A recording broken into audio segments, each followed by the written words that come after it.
Bienvenue à l'émission Un jour à la fois en compagnie d'Isabelle et son équipe. Bonjour à tous, ici votre animatrice Isabelle. Bienvenue à l'émission Un jour à la fois qui est dédiée au mouvement des alcooliques anonymes. Les alcooliques anonymes sont une association de personnes qui partagent entre elles leur expérience, leurs forces et leur espoir dans le but de résoudre leurs problèmes communs et d'aider d'autres alcooliques à se rétablir. Le désir d'arrêter de boire est la seule condition pour devenir membre des AA. Les AA ne demandent ni cotisation ni droit d'entrée. Nous nous finançons par nos propres contributions. Les AA ne sont associés à aucune secte, confession religieuse ou politique, à aucun organisme ou établissement. Ils ne désirent s'engager dans aucune controverse. Ils n'endossent et ne contestent aucune cause. Notre but premier est de demeurer abstinent et d'aider d'autres alcooliques à le devenir. Nous recevons aujourd'hui, comme à chaque semaine, un membre de cette fraternité. Notre invité vient nous parler de sa vie, des difficultés de son passé et de son expérience de rétablissement. Vous allez entendre son partage en 4 segments durant l'émission. Alors, je vous prétends rien, je vous présente. Je vous présente Stéphane aujourd'hui qui va venir raconter son histoire. Stéphane plein de vie, avec beaucoup de rire, je le sens très très vivant. Puis je l'ai croisé déjà dans des meetings, donc on s'est déjà croisé, mais j'ai jamais entendu son histoire, jamais entendu son partage. Donc avec vous, je vais le découvrir aujourd'hui durant cette émission. J'ai bien hâte d'entendre ça, cette petite boule d'énergie là. Et puis donc, sans plus tarder, je lui cède la parole à toi, cher Stéphane. Merci Isabelle. Alors mon nom, c'est Stéphane et je suis un alcoolique. Puis aujourd'hui, je suis content de le savoir parce que ça m'a permis de connaître un mode de vie qui s'avère à être de mieux en mieux de jour en jour. Puis moi, je vous remercie beaucoup d'être là parce que sans vous, c'est impossible. J'ai déjà essayé tout seul, puis ça n'a pas marché, pas vraiment. Puis j'ai besoin de vous. Fait que merci d'être là. Alors, là, je vais vous conter un petit peu d'où je viens. Moi, je suis né à Boucherville. Je suis le dernier de 4 gars. Et puis, je suis né, j'ai vécu avec dans une famille imparfaite.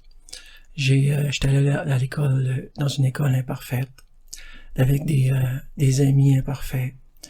Et la vie s'en est suivie avec des patrons imparfaits, hein, mon ex imparfaite, mes enfants imparfaits. On pourrait même dire aussi les gouvernements imparfaits. Puis aujourd'hui, je suis avec vous, puis aussi les membres d'Alcooliques Anonymes imparfaits. Puis ça m'a forgé un caractère que j'ai aujourd'hui qui est imparfait. Puis mon but aujourd'hui, maintenant que je suis avec vous, c'est d'essayer de revenir à l'enfant pur que j'étais à la naissance. C'est comme on dit, la croissance, hein, une croissance spirituelle. Mon but, c'est d'essayer d'être le mieux possible. Donc, moi, comme je dis toujours, j'étais un concombre. Et puis, j'étais un petit peu trempé dans le vinaigre, si on peut appeler l'alcool. Et puis, je suis devenu un cornichon. Et puis, un cornichon, malheureusement, ça redeviendra jamais un concombre. Je l'ai essayé, vous pouvez l'essayer, moi, j'ai essayé, ça n'a pas marché. Fait que dans le fond, ce que je veux dire, c'est que je suis devenu alcoolique. Et puis, je redeviendrai jamais un non-alcoolique. Et puis... T'es arrivé avec nous, t'étais un concombre, puis t'es devenu un cornichon parce que t'as trempé dans l'alcool un peu trop longtemps. Bon, dans le fond, c'est ça que je veux dire. Je sais pas d'où ça vient, d'où ça vient cette maladie-là, si on peut appeler ça aussi, d'où je suis devenu alcoolique. Est-ce que c'est mes blessures d'enfance? Est-ce que c'est mon père? Est-ce que c'est mon grand-père? Est-ce que, et aussi, je sais pas non plus, c'est où la fameuse ligne du non-retour? Je sais pas, je peux pas donner une date vraiment, mais je sais, il y a quelque chose que je sais, c'est que je suis un alcoolique. Et puis, Donc, là, je suis tellement content d'être avec vous. Moi, je vais, dans le fond, toutes les occasions, moi, dans ma jeunesse, surtout dans mon adolescence, ça a commencé à 14 ans, toutes les occasions étaient bonnes pour boire. La première fois que j'ai bu, évidemment, c'était pour enlever les peurs. Moi, j'avais peur des autres. J'avais peur à la limite, qu'ils me battent. Et puis, j'avais cette peur-là. J'avais la peur aussi de parler aux filles. Fait que moi, dans le fond, quand que j'ai pris mon premier six-pack, ben moi, j'ai comme été un Superman. Et puis, je pouvais parler aux filles.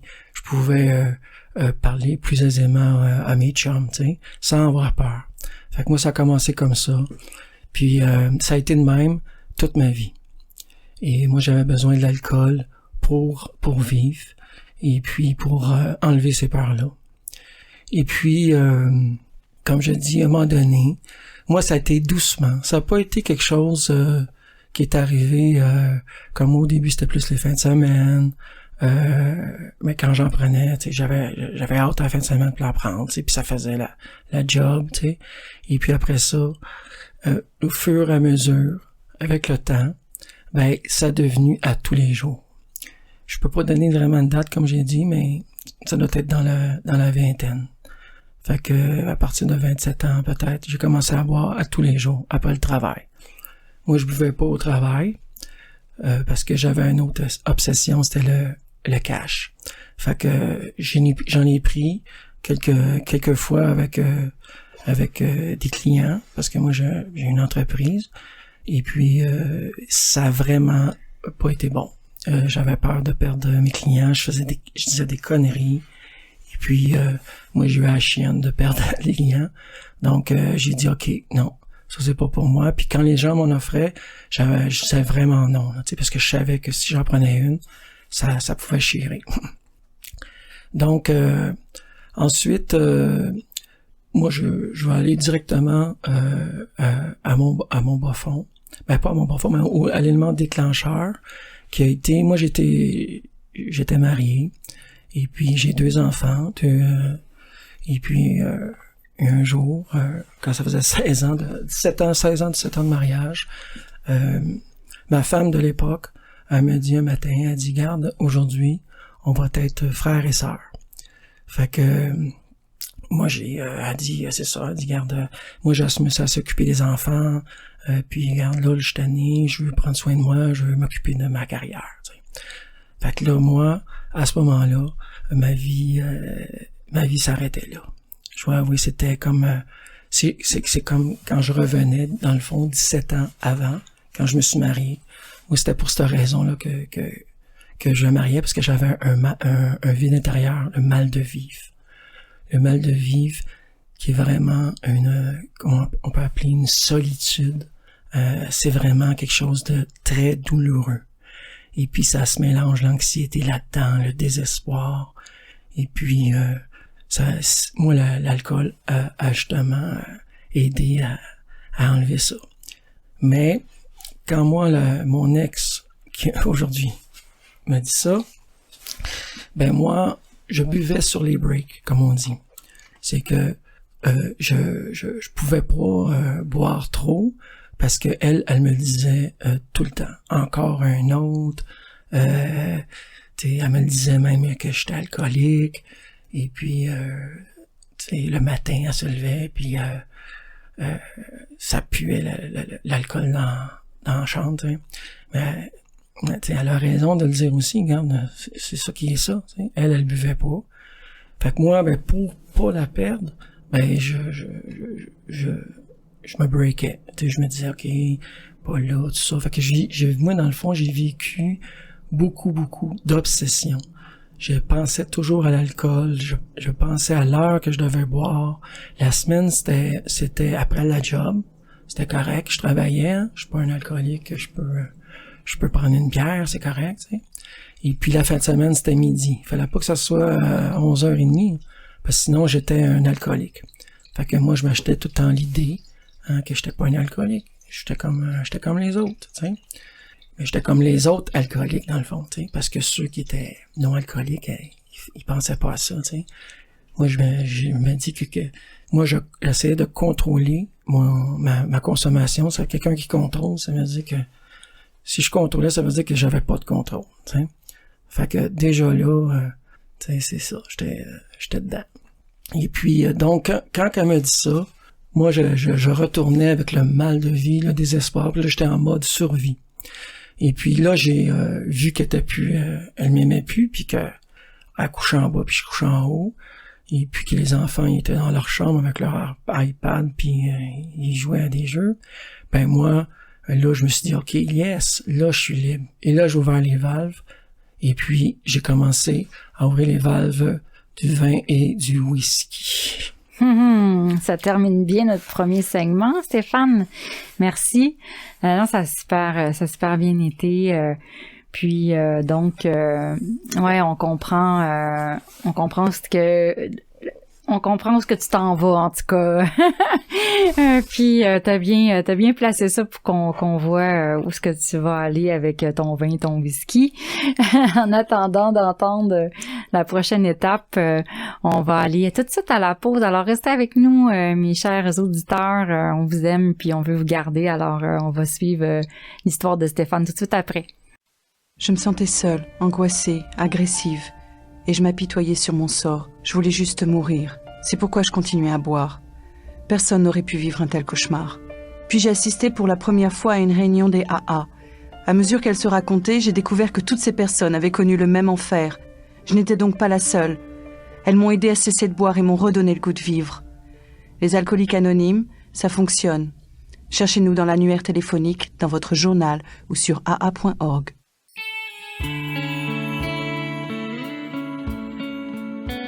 Vous écoutez l'émission Un jour à la fois, en compagnie d'Isabelle et son équipe. Nous voilà de retour à l'émission Un jour à la fois. Et puis là, comme c'est mon habitude, je vous lis un court texte provenant de la littérature AA. Aujourd'hui, j'ai pris un texte des réflexions quotidiennes, réflexions de membres des AA à l'intention de tous les membres. C'est drôle comment c'est écrit ça. Alors voilà, c'est la page 333. J'ai pas fait exprès, je viens de me rendre compte. 333. C'est la page qui est du 20 novembre. Ta volonté, non la mienne. À chacune de nos demandes précises, il sera bon d'ajouter cette condition, si c'est là ta volonté. Les 12 étapes et les 12 traditions, page 116. Je demande simplement que Dieu me donne la meilleure compréhension possible de sa volonté, ainsi que la grâce de l'exécuter tout au long de ma journée. À mesure que la journée avance, quand j'ai à faire face à certaines situations et à prendre des décisions, je fais une pause et renouvelle cette simple demande. Que ta volonté soit faite et non la mienne. Je dois toujours me rappeler en toute occasion que j'ai la responsabilité des efforts et que Dieu a celle des résultats. Il est plus facile de lâcher prise et de laisser agir Dieu quand je répète humblement « Que ta volonté soit faite et non la mienne ».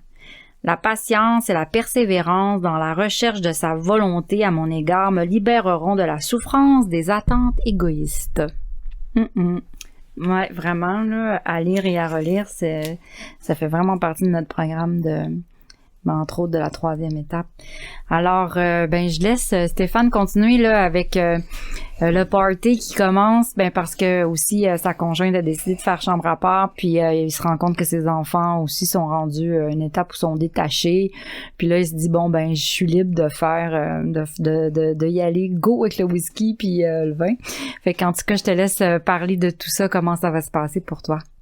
Bon, donc après coup, là, que je peux me rappeler, tu sais, comme le début de mon bas-fond, tu sais, quand on dit que la maladie, c'est une maladie progressive, moi, tu sais, comme j'ai pas bu, tu sais, je buvais ces breaks, puis juste dans les parties, tu sais.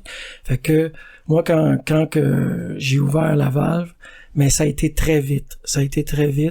Là, j'avais plus d'inhibition, je me foutais de tout, et puis là, je buvais toujours quand même le soir, parce que j'avais toujours mon obsession pour le cash et l'insécurité financière, incroyablement. Et puis, donc, moi, c'est quand que je revenais du travail, tout de suite, moi, j'avais déjà mal à la tête, là, à peu près vers 4 heures, là, ça partait. Fait que là, c'était le signal que, là, j'étais comme grandé dans ma tête tout de suite, alcool. Fait que moi, ce que je faisais, je partais avec mon camion, puis là, j'allais au DEP, puis là, je m'achetais mes Heineken, mes canettes d'Heineken tout de suite, bien fraîches. Puis tout de suite, dans le truck, j'ouvrais ça, puis ça prenait pas de temps, puis je la buvais. Fait que déjà, j'étais dans une obsession, puis dans le fond, là, après ça, je partais jusqu'à chez moi. Puis j'y buvais dans l'auto, en surveillant bien sûr s'il n'y avait pas de police. Fait que dans mon quartier, c'était très joyeux. Donc moi c'est ça, j'arrivais puis je buvais et puis ça a été après ça, c'est comme je dis le whisky, tu sais le vin après le souper.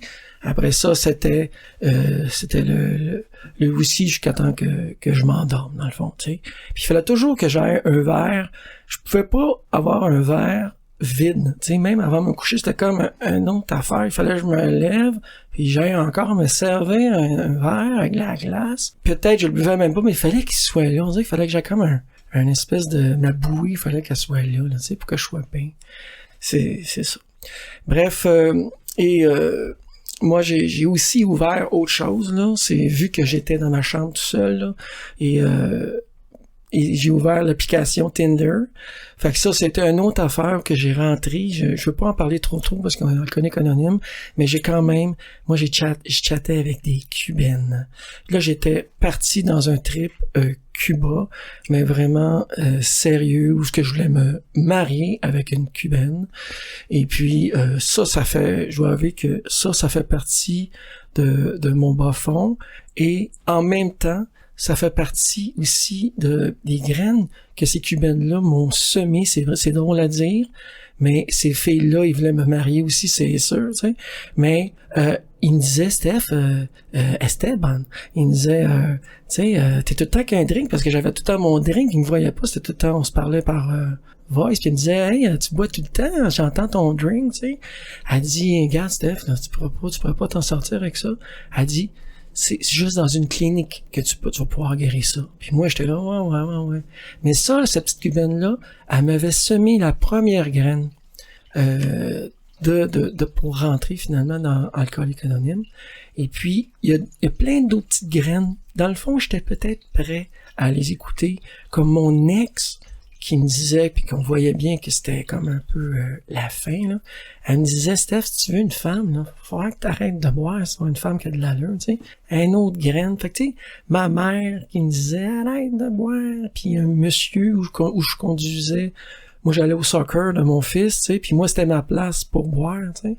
Puis il y avait un monsieur qui, tu sais, il me voyait aller, tu sais, qui partait, tu sais, moi je buvais, puis il me voyait aller avec mon fils, tu sais. Il dit boire en conduisant, moi en tout cas, c'est pas, je trouve que ça va pas ensemble. Tu sais, c'est toutes des petites graines, tu sais. Puis à un moment donné, moi ce qui m'a amené dans A, c'est l'anxiété. Et puis j'ai toujours été anxieux, mais là, avec l'alcool, quand l'alcool, j'avais bu toute la journée, moi j'arrivais le soir, me couchais vers minuit, on va dire, mais à 2 heures du matin, j'avais des crises d'angoisse incroyables dans le lit.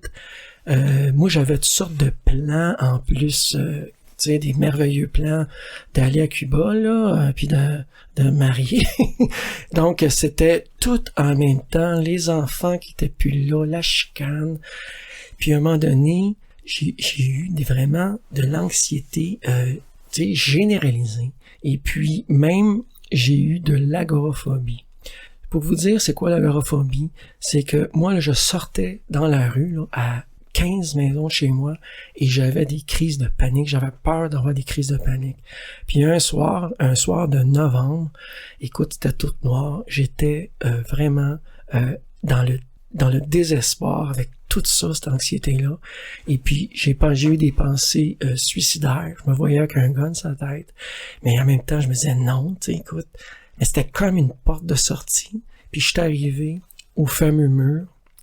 le fameux mur où que j'étais plus capable, je pouvais pas me suicider, je voulais pas parce que j'ai des enfants, puis je voulais pas prendre des pilules aussi parce que je n'avais déjà pris dans la jeune vingtaine, et puis je voulais pas retourner là-dedans, il y a aucune issue, et puis finalement j'ai eu un point de désespoir, et puis toutes les petites graines qui ont été semées à un moment donné, ils m'ont fait que un jour j'ai eu l'idée que je devais changer. J'ai eu l'idée de ça, que je devais changer. Puis moi, la fameuse, mon oncle aussi était dans AA.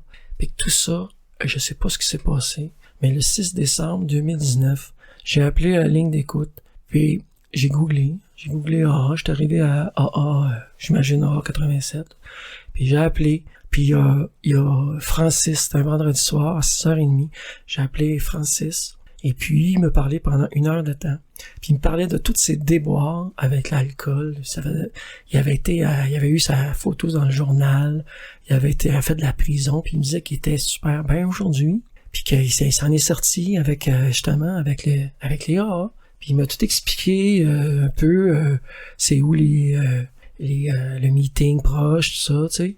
Fait que j'ai dit OK, je vais y aller. Il m'avait expliqué, tu vas prendre une enveloppe du nouveau, si tu veux, tu peux te lever, puis tu sais, le dire, tu es alcoolique, tu sais. Moi, je te le suggère vraiment. Puis j'ai dit OK, Francis. Puis moi, je suis allé là, à Boucherville, un vendredi soir, le meeting de 20h. J'étais arrivé à 20h03, parce que quand j'étais arrivé là, c'était le 6 décembre. Là, il y avait plein de monde qui riait. C'était puis ça jasait. Moi, j'étais dehors, je regardais ça, oh my God. Moi, dans ma tête, je me disais, non, c'était un party de bureau, mais je savais que c'était là, tu sais. Mais j'étais ben trop gêné, moi, d'aller là. Et puis, fait que là, finalement, j'ai eu le courage d'y aller. Puis j'ai rentré à 8h02. Je me suis assis, puis là, il y a eu l'accueil du nouveau. Sylvie qui m'a accueilli. Et puis, moi, ça s'est passé là. Quand j'étais allé en avant, j'ai parlé, puis moi, j'ai dit, wow, eux autres, ils l'ont fait, ben pourquoi pas moi? Fait que, écoute, ça a été merveilleux. L'accueil que j'ai eu, ça a été magnifique. Tout le monde heureux, puis je parlais de mon divorce, que j'allais me divorcer. Tout ça, j'étais pas encore sûr, j'avais pas rien signé encore, mais dans ma tête, quand j'étais là, j'ai senti que j'arrêtais jamais seul. C'est fou, c'était comme ça. Puis là, j'ai vu, moi, l'affaire qui m'a surpris, c'est la fameuse file, quand après moi, j'avais aucune idée, là. Moi, j'étais comme le meeting finissait. Là, il y avait une file de 12 personnes, tu sais, qui m'attendaient, puis ils chicanaient pour me donner le gros livre. Là, j'avais le gros livre dans les mains. Puis là, tout le monde me disait, hey, super, bravo. J'étais là, wow, qu'est-ce que c'est ça? File d'attente, puis je suis revenu chez moi avec le gros lit, puis j'ai dit à mon fils, Laurent, papa il est sauvé, papa a trouvé la clé, ça va aller bien maintenant. Hey, wow! L'accueil super important dans nos meetings, puis ça, le nouveau, c'est toujours le plus important, puis je vois que ça a été le cas, t'as été bien accueilli, puis je suis touchée, là, je suis touchée parce que c'est un meeting que je connais bien. Puis aussi, je bouge bée, c'est comme si je suis restée accrochée à ton jeton du nouveau, là, puis ton accueil, puis t'arrives avec ton garçon, puis je suis sauvée. Je trouve ça extraordinaire. C'est comme la lumière qui se fait tout à coup, hein, délivrée de tellement. Tu sais, on a l'espoir que les souffrances vont s'en aller, ou bien en tout cas que enfin il y a du monde qui me ressemble, enfin il y a du monde qui sont heureux, puis ils ont passé par les mêmes places que moi, c'est tous des alcooliques, puis il y en a plusieurs dans ce meeting-là. Effectivement, c'est un gros meeting. Merci beaucoup, Stéphane. J'espère que vous allez rester avec nous. On s'en va à la pause, puis on vous revient tout de suite après. Ce dont je me souviens le plus souvent, c'est la solitude que je ressentais. L'isolement au milieu du monde. À la fin, je trouvais plus de plaisir à boire. Depuis que j'ai commencé à assister aux réunions des AA, je me sens revivre. Et c'est peut-être ce que j'ai vécu de plus important. Je m'aime réellement moi-même. Et c'est très bon. Les AA sont comme un miracle dans ma vie. Les alcooliques anonymes, ça fonctionne. Cherchez-nous dans l'annuaire téléphonique, dans votre journal ou sur aa.org.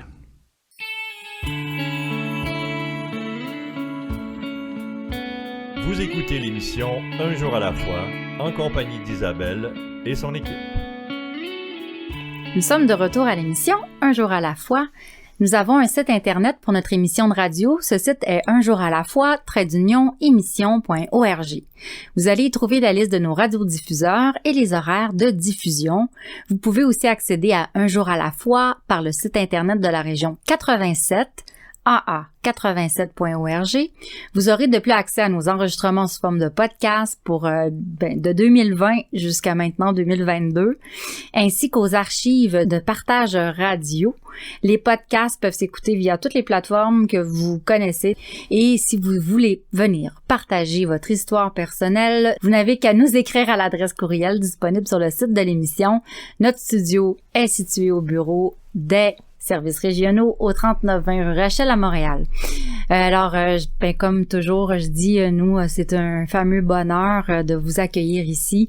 Alors, vos commentaires sont également bienvenus.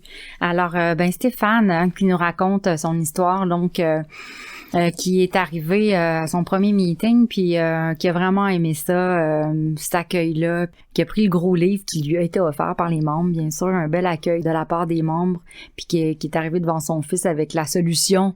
Alors, on va l'écouter immédiatement pour savoir qu'est-ce qui l'a fait à partir de là pour se rétablir parmi les alcooliques anonymes. Alors, quand je suis arrivé avec une joie incroyable, et puis là, j'ai bien sûr entamé finalement j'ai signé le fameux divorce de quand même 17 ans.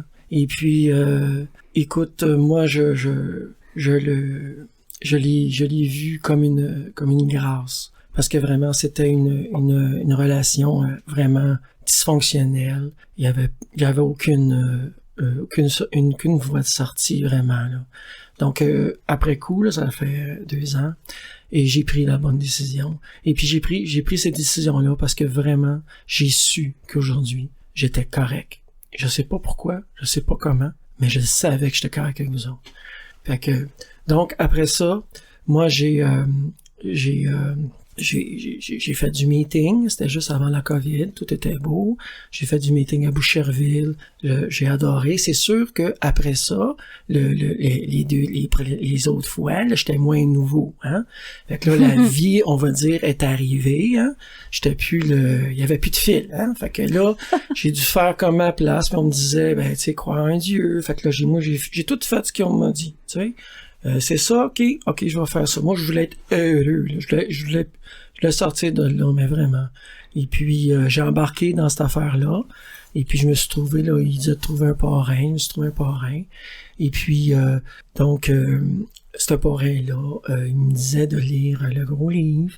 Et puis, que j'ai lu, il me disait de lire 2 pages. Fait que j'ai lu 2 pages par jour, tout ça. Puis, et moi,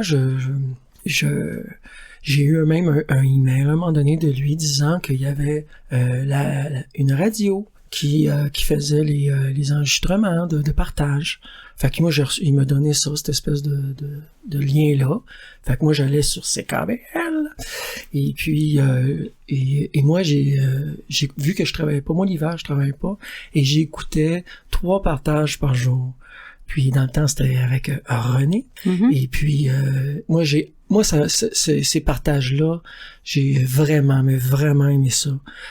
C'est avec, j'ai appris beaucoup de ces partages-là. Et puis, moi, je voyageais. Moi, mon ex est brésilienne. Et puis, j'allais au Brésil. J'avais une maison là-bas. Et puis, j'étais allé, juste avant la COVID, j'étais allé au Brésil. Puis, mais j'étais à Cuba aussi. Mais ça, c'est une autre histoire. Et puis, même au Brésil, je m'en souviens, j'écoutais les podcasts et puis je m'endormais avec ça. Puis juste avoir ça me sécurisait, tu sais. Et puis j'ai fait des meetings au Brésil. Et puis ça a été wow, j'étais arrivé là, puis c'était la même énergie, c'était vraiment merveilleux. D'ailleurs, c'est la première fois que j'ai parlé devant du monde, c'était au Brésil, tu sais. Fait que je parlais le portugais, mais portugnol, comme on dit, parce que j'étais rendu un peu cubain, là. Fait que, donc, moi, je suis arrivé, et puis, c'était le 13 mars, et puis c'était la COVID. Donc, là, j'ai doublé les partages. Moi, j'ai écouté quasiment tous les partages qu'il y avait sur votre site, tout ça. Et puis, même il y en a que j'ai écouté 3 fois, 4 fois, 5 fois. Il y en a un qui s'appelle Jean-Louis.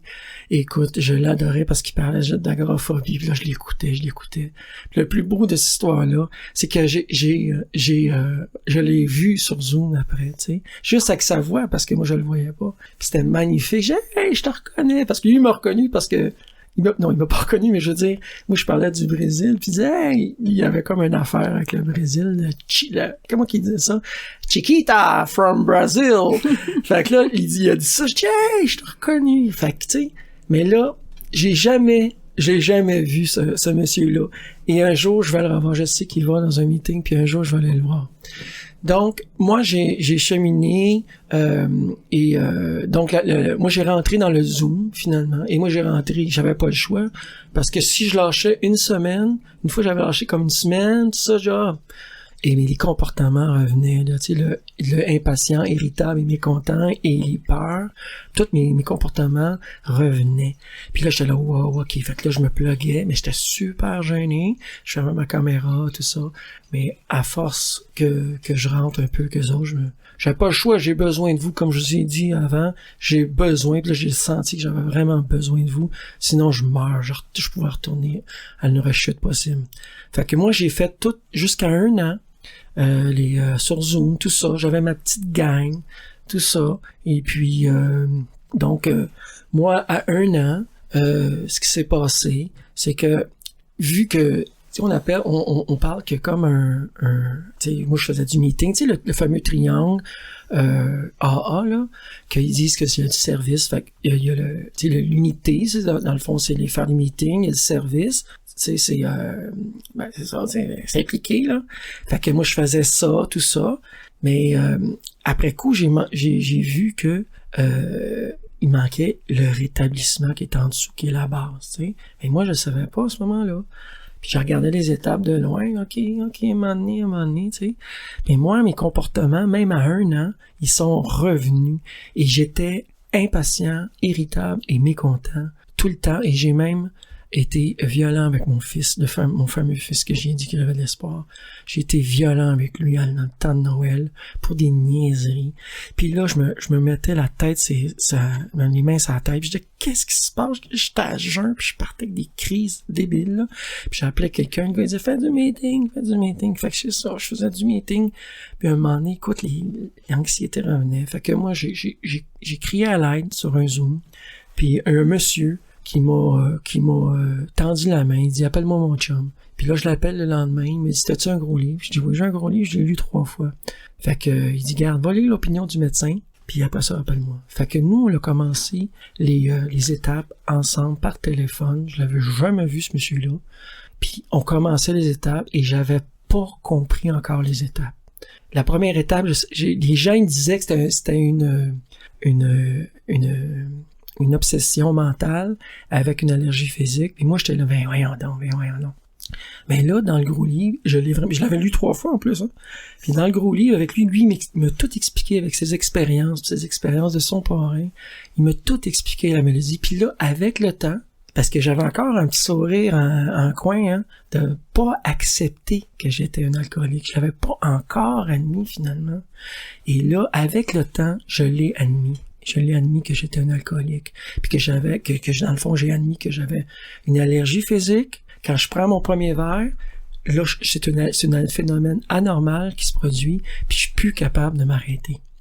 Et puis que j'avais aussi une maladie mentale. On va se dire les vraies choses. Là. Moi, je vais vous le dire, moi, en tout cas, moi, j'ai une maladie mentale. C'est l'obsession qui me dit que cette fois-ci, je vais en prendre juste 1 ou 2 comme les non-alcooliques, là, comme mon frère, là, puis ça va être correct. C'est tout le temps comme ça. Moi, je faisais ça. Je me disais, quand j'allais dans un party de famille, je me disais, je vais en prendre juste 2, 3, 4, juste pour être correct comme les autres, hein. Mais les autres, là, quand ils en prennent 2, 3, ben, ils ont comme une envie de vomir, tu sais. C'est comme ça, là, il paraît que le normal. Ben, moi, c'est le contraire. Moi, les valves s'ouvraient, puis je me ramassais dans l'armoire à cognac à mettre ça dans le café. tout le temps. Et je revenais en auto avec ma famille en arrière, ma mère qui disait Stéphane, t'es-tu sûr? Hey, ouais, correct. Fait que tu sais, c'est ça, j'ai admis cette obsession-là, cette maladie mentale que j'ai. C'est une maladie, ces obsessions, c'est dans le fond, c'est une obsession des buzz. On peut parler de l'alcool, on peut parler de la drogue, du sexe, de la nourriture, des jeux, du cash. Je les ai toutes. OK? Fait que, moi, j'admets ça, et maintenant, après ça, on a fait les étapes, je suis venu à croire. Quand que j'ai appelé Francis, lui, là, il m'a juste dit que ça marchait. OK? Il a fait. Fait que quand j'étais allé après ça, j'étais allé dans la salle de meeting. Hey, j'ai vu 60 personnes qui ça marchait. Mais là, je suis venu à croire que ça marchait. Donc, j'avais comme une espèce de... Je suis venu à croire, j'avais ma puissance supérieure, il y a quelque part. Je sais pas, c'était pas clair encore, c'était imparfait, mais si imparfait soit-elle, juste un petit peu, mais ça a fait le job. Après ça, on a tombé dans la 3e étape. Hey, merci Stéphane. Je trouve ça tellement beau d'entendre ça. Aussi la franchise, puis effectivement, là, quand on dit le buzz, chercher le buzz, l'obsession mentale, tu décris super bien justement la première étape aussi de comment tu y es arrivé. Puis aussi l'aide, de pas lâcher puis d'aller chercher de l'aide. Fait que là, toi, tu l'as fait une première fois au téléphone, mais après ça, tu l'as fait une deuxième fois sur Zoom quand tu as vu que ça allait pas mieux, même quand on boit pas. Parce qu'il faut croire que on dit 15%, c'est notre problème avec la boisson, l'alcool, le liquide, le fameux liquide, là. Mais il y a 85% du reste, tu sais, qu'on doit s'occuper, nos comportements, puis tout ça. Et puis c'est pas une petite affaire non plus, là. Hein? Puis on se ramasse avec ça une fois qu'on a plus la bouteille, là. Puis t'es allé chercher l'aide, puis heureusement, t'as un bon membre qui est tombé sur ton chemin. Ou encore une fois, il a fait sa 12e, puis là, il a dit « OK, on s'appelle », puis je trouve ça beau, je trouve ça vraiment beau, l'entraide qu'il y a chez les alcooliques anonymes, puis comme tu l'as dit au début, on se sent plus jamais seul, parce qu'il va toujours avoir quelqu'un. Si on demande l'aide, on va toujours avoir quelqu'un pour nous l'apporter de façon adéquate, puis d'y croire. Alors, je vous laisse là-dessus, mes chers amis, mes auditeurs là à la maison. Et puis, on revient tout de suite après la pause parce qu'il nous reste encore un segment pour entendre l'histoire de Stéphane. C'est sûr que c'est pas fini, hein? Restez avec nous. Si l'alcool a perdu de son charme pour toi et si tu ne peux pas arrêter de boire, j'ai fait quelque chose et ma vie a changé. J'ai maintenant des amis qui m'acceptent pour ce que je suis. Nous sommes dans l'annuaire téléphonique, votre journal local ou sur le web. Les alcooliques anonymes.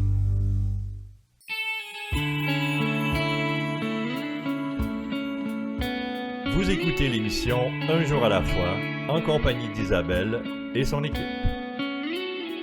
Nous revoilà, nous sommes de retour à l'émission Un jour à la fois. Si vous souhaitez en apprendre davantage sur le mouvement des alcooliques anonymes, allez consulter le site officiel des alcooliques anonymes du Québec sur aa-québec.org. Ce site contient une foule d'informations sur cette grande fraternité. Entre autres, si tu ressens le besoin de parler, le numéro de la ligne d'aide téléphonique de ta région s'y trouve. Appelle, n'hésite pas, il y a quelqu'un pour t'aider et t'écouter. Si tu cherches une réunion, la liste des réunions à travers le Québec est affichée à cet endroit. Il y a des réunions sur Zoom, comme nous a parlé Stéphane tout à l'heure. Lui, c'est par là beaucoup qui a pu se rétablir. Il est arrivé avec la pandémie, alors il n'y avait pas beaucoup de meetings d'ouverts. Et par téléphone aussi, il y a les réunions téléphoniques. En tout cas, il y a des réunions tous les jours, partout. Alors allez-y, n'hésitez surtout pas à vous faire du bien. Donc, nous allons retrouver bien sûr Stéphane là, qui est dans le 4e segment de son partage, puis il nous parlait des étapes. Il a commencé à faire les étapes donc avec un membre là, qui a fait sa première étape. Là, vraiment, il a admis, puis il nous a bien expliqué comment ça se passait là, pour lui là, d'admettre qu'il était un alcoolique. Alors, on se met à son écoute. Alors, à toi, mon cher Stéphane. Bon, donc, je t'ai rendu à ma 3e étape avec toujours avec mon parrain puis le gros livre, tout ça. On se parlait par téléphone. Et puis là, la 3e étape, il m'a expliqué, c'est que lui, la puissance supérieure, quand que moi, je suis venu à croire à cette, à quelque chose, hein, qui est dans le fond, c'est pas une personne, tu sais, je suis venu à croire que ça marchait. Et puis, moi, c'est ça que je me suis accroché à ça, et c'est ça qui m'a fait perdre la soif. Moi, j'ai perdu la soif du jour que j'ai que j'ai pilé là, sur le stage le vendredi soir. Tu sais. Et puis, aujourd'hui, j'ai eu quelques petits épisodes de peut-être des idées, mais aujourd'hui, maintenant que je suis dans mon programme, que je le fais à chaque jour, ces idées-là sont disparues. Et ça, c'est un jour à la fois, c'est un sursis. Donc là, je suis rendu à ma 3e étape. Et puis, j'aimerais juste faire une espèce de c'est quelque chose que j'ai lu. Je pense qu'il est dans le gros livre, mais il est dans un autre document, ok? Puis j'ai trouvé ça très intéressant pour comprendre un peu le croire et la foi. Moi, on va dire que je m'en vais dans une ville, ok? Je fais une situation. Je déménage dans une nouvelle ville. Mon auto est cassée. Et là, je connais personne, ok? Je connais pas de garagiste, je connais personne. Et je vois mon voisin qui a l'air correct. Je lui demande, hey, tu connais-tu un bon garagiste à me conseiller? Tu sais, je connais personne ici. Là, il dit, oui, il va voir Bob. Ouais, Bob, il est super cool, lui, il fait ça avec moi, puis c'est correct. Donc, moi, je m'en vais là, à ce moment-là. Bon, je connais pas Bob, là, mais je crois en ça. Je suis venu à croire que lui, regarde, mon voisin, il le dit, là. Mais dans le fond, je peux faire une référence à Francis, à mon groupe. Fait que là, je suis venu à croire que oui, je m'en vais là avec une croyance avec le towing, je m'en vais au garage. Fait que là, je m'en vais au garage chez Bob, je laisse mon char. Là, il me le répare, il m'appelle, il me charge un bon prix, il me répare, tout est beau. Là, je m'en vais chez moi, tout est correct. 1 an plus tard, moi, j'ai un autre problème, là, c'est la direction, cette fois-ci. Qui je vais appeler? Je vais appeler Bob, c'est sûr. Là, j'ai confiance en lui. Donc, c'est un peu ça, la 3e étape. C'est que là, maintenant, j'ai confiance hey, il l'a fait. Ma puissance supérieure, quand j'étais là, je suis venu à croire, là, il l'a fait pour l'alcool. Mais Christy, il va le faire pour tous mes autres problèmes. Toutes mes autres obsessions que j'ai, puis j'en ai en tatarnouche, les obsessions. Puis, ça, c'est de jour en jour. Fait que moi, si je pense, quand j'ai une obsession, je pense à lui, là, mais il me l'enlève, tabarnouche. Et puis c'est aussi pour les peurs, pour les ressentiments, toutes les choses, les émotions, surtout les ressentiments, les peurs. Et le ressentiment, c'est le problème numéro 1 chez les alcooliques. C'est ça qui souvent qui crée la soif, hein, parce qu'on est en crise, là, c'est une bonne raison d'aller boire. Ça m'est arrivé. Et puis après ça, on a lu ça. Après ça, là, c'est la 4e étape. Là, je vais être bien avec moi-même. La 4, jusqu'on va dire jusqu'à la 7, en tout cas, peut-être je me trompe, là, c'est être bien avec moi-même. Fait que là, moi, j'ai fait un inventaire, ok, précis de toute ma vie, ok. Là, il fallait que je fasse mes torts, ok. Non, premièrement, c'est les torts que les gens m'ont fait. Dans le fond, c'est la liste des ressentiments. Et là, j'ai tout fait. Premièrement, j'ai fait mon père, pauvre papa, tu sais. Mais qu'est-ce que tu veux? Là, j'ai tout écrit ce qu'il m'avait fait. Tu sais, il me donnait pas d'attention, il m'envoyait chier, ou il me traitait de cacaille, ou je sais pas quoi. Et là, j'ai marqué qu'est-ce qu'il avait touché, quel instinct qu'il avait touché. J'ai tout noté ça. Hein, mon père, ma mère, j'en avais à peu près 150 personnes. Même le garagiste Bob là, qui m'a fourré, je l'ai mis dessus, tu sais. Puis là, après ça, j'ai dit, OK, j'ai tout fait ça, j'ai fait à peu près 150 personnes. Après ça, il me dit, bon, qu'est-ce que je fais, là? Il dit, là, tu vas chaque personne, là, il dit, tu vas leur souhaiter bonheur, santé, prospérité et plus que toi. Fait que là, OK. Fait que là, je fais ça, j'ai fait ça à chaque personne. Puis tabarnouche, je les ai toutes pardonnées. Je les ai toutes vues bien, toutes heureux, joyeux et libres. Puis en les voyant joyeux et libres, j'ai pu les voir qui étaient malades. Ils étaient malades comme moi. Et à ce moment-là, je les ai pardonnés. Après ça, il me dit, bon, OK, j'ai fait ça, qu'est-ce que je fais? Il dit, là, tu vas faire la liste de tes torts à toi. Fait que là, il y en a un petit peu moins, j'en avais à peu près, disons, on va dire 75. Mon père encore, pauvre de papa.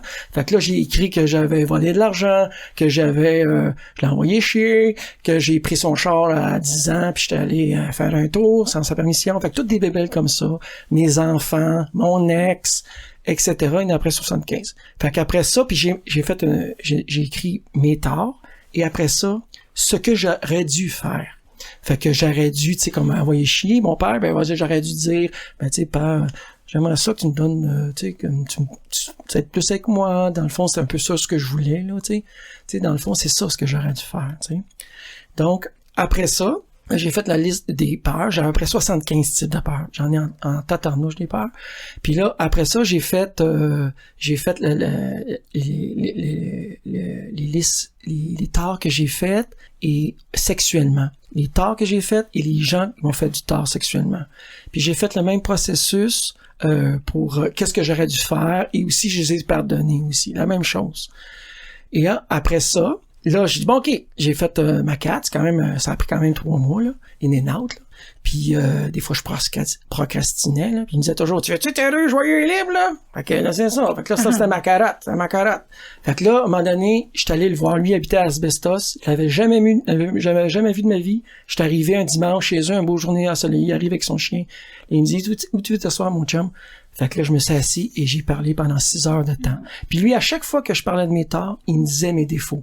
Inconsidération! Quand j'envoyais chez mon père, c'était ça. Tu sais, quand que moi je volais, j'ai volé mon père, tout ça, il disait malhonnête, voleur, il m'a traité de voleur, là, tu sais, j'étais allé là pour me faire traiter de voleur, tu sais. Après ça, l'égoïsme au niveau sexuel, tu sais, moi j'en demandais tout le temps au niveau de l'argent, calculateur, tu sais, même avec des filles, des fois, tu sais, je faisais quelque chose dans le but d'avoir du sexe, tu sais.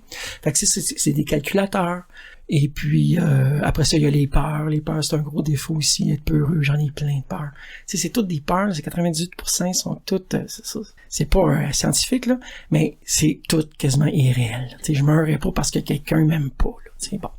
Donc, après ça, là, c'est la 6, la 7, avec les défauts qui me dit, avec la liste de défauts, disons, il y en a 5 gros, là, qui me dit que, regarde, là, ça, c'est pas mal des gros.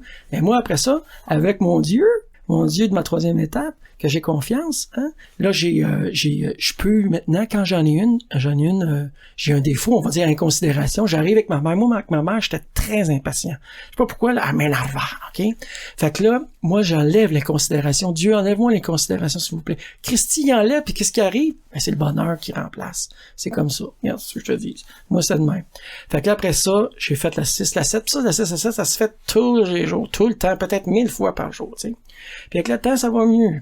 Après ça, là, après ça, la 8, la 9, tout ça. La 8, la 9, c'est bien avec les autres. Fait que là, moi, parce que moi, je me promène dans la rue. Quand je me promène dans la rue, puis j'ai une espèce de culpabilité, là.